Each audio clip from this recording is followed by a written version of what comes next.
दो देश जो एक दूसरे के आमने सामने खड़े हैं, दोनों एक दूसरे को खत्म करने की कई बार धमकी दे चुके हैं। ये लड़ाई है सर्वाइवल की, सुप्रीमेसी की, स्ट्रेटेजी की। लगभग तभी अरब के कई देशों ने एक साथ मिलकर इजराइल के ऊपर हमला बोल दिया।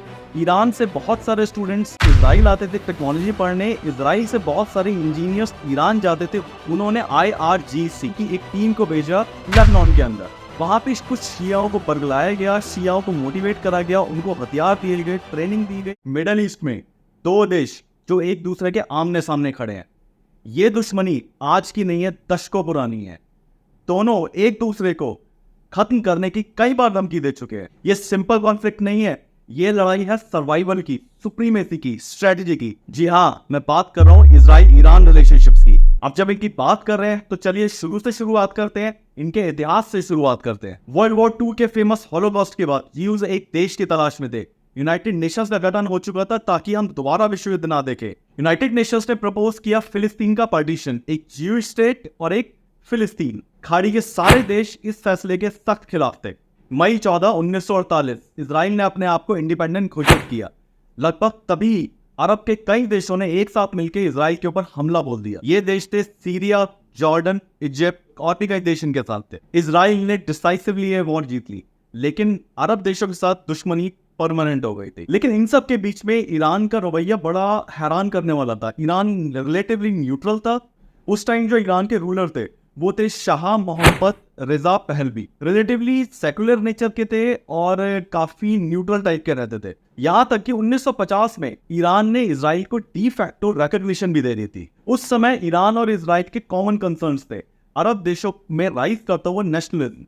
ईरान रिलेटिवली सेकुलर था, तो ये राइज करता हुआ नेशनलिज्म ईरान के लिए भी एक बहुत बड़ा खतरा था। अब आता है 50 और 60 का दौर। ये एक गोल्डन दौर था इजराइल और ईरान के रिश्तों के बीच में। इस दौर के अंदर ईरान निकल के आया था एक अलाई की तरह वेस्टर्न कंट्रीज के साथ। इस दौर में इजराइल एक डॉक्ट्रिन फॉलो करता था। उस डॉक्ट्रिन का नाम था पेरिफेरी डॉक्ट्रिन। पेरिफेरी डॉक्ट्रिन मतलब जो भी अरब देश है, इनकी जो पेरिफेरल पे देश है, जैसे ईरान हो गया, टर्की हो गया, इनके साथ बहुत ही अच्छे रिलेशनशिप बनाना, बहुत फ्रेंडली रिलेशनशिप बनाना। अरब देशों ने इजराइल के ऊपर ऑयल एम्बार्गो लगा दिया था। ऑयल एम्बार्गो मतलब कि उन्होंने इजराइल को तेल देने से मना कर दिया था। अरब देशों के बॉयकॉट के बावजूद चोरी छिपे ईरान ने इजराइल को तेल देने के लिए हाँ कर दिया। ईरान खुल के सामने नहीं आ सकता था इजराइल की मदद के लिए। क्यों? वो सीधी दुश्मनी नहीं लेना चाह रहा था अरब देशों के साथ। रेड सी पोर्ट ऑफ इलियास से लेकर मेडिटेरियन पोर्ट ऑफ एश्केलॉन तक एक पाइपलाइन बिछाई गई, जहां से ईरान से इजराइल तक तेल पहुंचाया गया। वहीं इजराइल ने ईरान की एग्रीकल्चर में, डिफेंस में और टेक्नोलॉजी में बेइंतहा मदद करी थी। यहां तक कि मोसाद ने सावक को ट्रेंड किया था। सावक ईरान की सीक्रेट एजेंसी का नाम था। और मोसाद और सावक ये दोनों मिलकर अरब देशों के अंदर एक्टिविटीज पे नजर रखते थे। अरब देशों के अंदर राइज करते हुए नेशनलिज्म के ऊपर नजर रखते थे। ईरान और इजराइल के रिश्ते स्ट्रेटेजिक रिलेशनशिप के पार जाते थे। ईरान से बहुत सारे स्टूडेंट्स इजराइल आते थे टेक्नोलॉजी पढ़ने। इजराइल से बहुत सारे इंजीनियर्स ईरान जाते थे उनकी पाइपलाइन के ऊपर, उनकी टेक्नोलॉजी के ऊपर, उनके ऑयल एक्सट्रैक्शन पोर्ट्स के ऊपर काम करने के लिए। आज भी ईरान के अंदर एक कम्युनिटी है जिनको आप ईरानियन ज्यूज के नाम से जानते हैं। यहां तक कि सबसे हैरत वाली बात यह है, 1960 के दशक के अंदर ईरान के न्यूक्लियर प्रोग्राम को इनिशिएट करने में बहुत बड़ा रोल इजराइल ने निभाया था। 1973 में famous Yom Kippur war breakout हो गया। अरब देशों ने और ज्यादा सख्त सैंक्शंस लगा दिए वेस्टर्न कंट्रीज के ऊपर, इजराइल के ऊपर। लेकिन उसी पाइपलाइन के थ्रू ईरान से इजराइल तक तेल बहता रहा। इसी दौर में इजराइल ईरान की डिफेंस के अंदर मदद करता रहा। लेकिन 1970 के दशक के मध्य तक आते आते ईरान के अंदर चीजें बहुत बदलने लगी थी।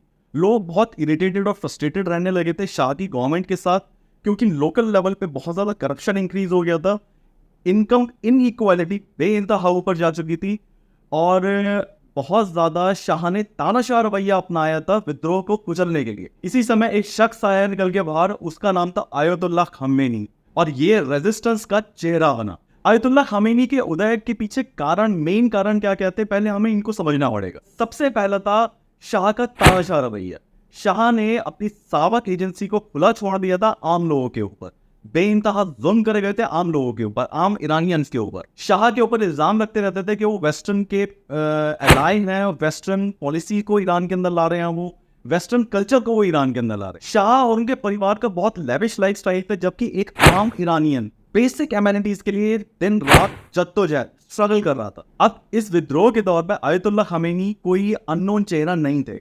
वो अननोन चेहरा क्यों नहीं थे, ये समझने के लिए हमें इतिहास में हल्का सा और पीछे जाना पड़ेगा। बात है 1963 की, 1963 की। व्हाइट रेवोल्यूशन शाह ने लॉन्च किया ईरान के अंदर। व्हाइट रेवोल्यूशन मतलब वुमेन को इक्वल राइट, बहुत सेकुलर स्ट्रक्चर, स्कूल के अंदर सेकुलर पढ़ाई, ये सारी चीजें। लेकिन वहां पे जो इस्लामिक स्कूल ऑफ थॉट था, ये उसको नागवार गुजरा। और उस इस्लामिक स्कूल ऑफ थॉट का जो फेस था वो था आयतुल्ला खमेनी।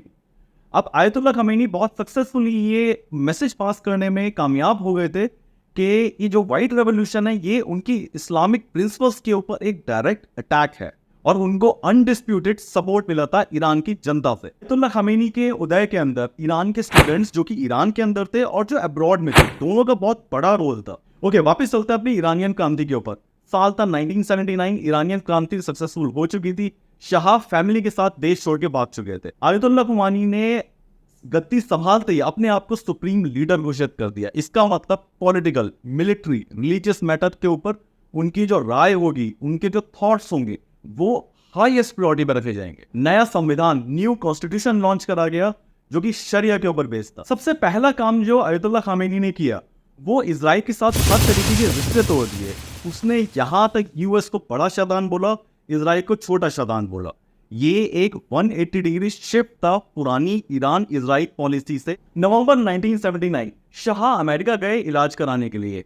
वहां पे ईरान में कुछ स्टूडेंट्स इससे बहुत गुस्से में आ गए और उन्होंने सीधा अमेरिकन एम्बेसी के ऊपर धावा बोल दिया। वहां पे 52 अमेरिकन डिप्लोमेट्स को बंधक बना दिया गया। ये बंधक ये जो हॉस्टेज क्राइसिस था, ये 444 दिन तक चला, और इस हॉस्टेज ने यूएस और ईरान के रिश्तों पे एक ऐसी बर्फ जमा दी जो आज तक कायम है। इस पूरी क्राइसिस में दो ऐसे लोग थे, एक वो जिसको बेइंतहा फायदा हुआ था, एक वो जिसको बेइंतहा नुकसान हुआ था।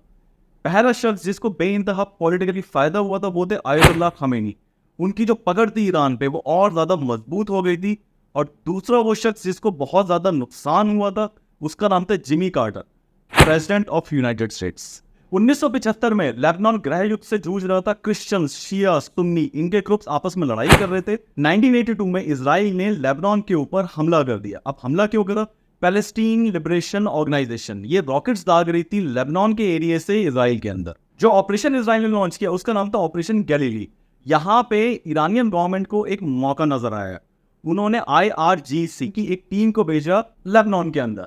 वहां पे कुछ शियाओं को बरगलाया गया, शियाओं को मोटिवेट करा गया, उनको हथियार दिए गए, ट्रेनिंग दी गई, और जन्म हुआ 1985 में हिजबुल्लाह का। अब इसी दौरान इजराइल लेबनान में युद्ध तो लड़ ही रहा था, लेकिन वो साथ ही साथ अपनी टेक्नोलॉजी वाले पार्ट पे लगातार काम कर रहा था।